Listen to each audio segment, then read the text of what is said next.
नवरात्र का 7वां दिन माँ कालरात्रि की पूजा अर्चना के लिए समर्पित है। यह माँ दुर्गा का रौद्र रूप भी है, जिसका वर्ण काला है, इसलिए इन्हें माँ काली या कालिका के नाम से भी जाना जाता है। माता का यह रूप अत्यंत भयंकर है, परंतु भक्तों के लिए अत्यंत शुभ फलदायी है। माना जाता है कि माँ काली की पूजा करने से व्यक्ति का सभी प्रकार का भय खत्म होता है। माना जाता है कि माता कालरात्रि की आराधना से साधक को सभी प्रकार की सिद्धियां प्राप्त हो सकती हैं। तंत्र मंत्र के साधकों में मां कालरात्रि की पूजा विशेष रूप से प्रचलित है। यही कारण है कि मां कालरात्रि की पूजा मध्य रात्रि में करने का विधान है।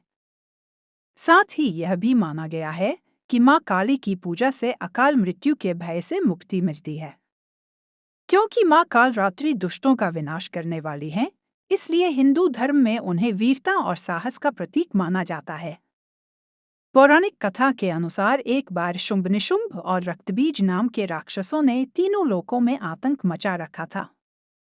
इन राक्षसों को हाहाकार से परेशान होकर सभी देवतागण शिवजी के पास गए और उनसे इस समस्या से बचने का कोई उपाय मांगने लगे। तब भगवान शिव ने माता पार्वती से इन राक्षसों का वध करने के लिए कहा। तब माता पार्वती ने दुर्गा का रूप धारण कर शुंभ निशुंभ का वध कर दिया। लेकिन जब रक्तबीज के वध की बारी आई तो उसके शरीर से निकले रक्त से लाखों की संख्या में रक्तबीज दैत्य उत्पन्न हो गए। क्योंकि रक्तबीज को यह वरदान मिला था कि यदि उनके रक्त की बूंद धरती पर गिरती है तो उसके जैसा एक और दानव उत्पन्न हो जाएगा। ऐसे में दुर्गा ने अपने तेज से देवी कालरात्रि को उत्पन्न किया। इसके बाद माँ दुर्गा ने दैत्य रक्तबीज का वध किया और माँ कालरात्रि ने उसके शरीर से निकलने वाले रक्त को जमीन पर गिरने से पहले ही अपने मुख में भर लिया। इस तरह रक्तबीज का अंत हुआ। माँ कालरात्रि की पूजा के दिन लाल चंदन की माला से इस मंत्र का जाप करना चाहिए।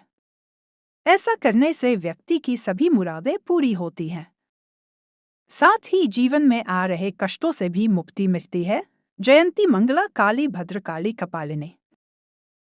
दुर्गा क्षमा शिवा धात्री स्वाहा स्वधा नमोस्तुते।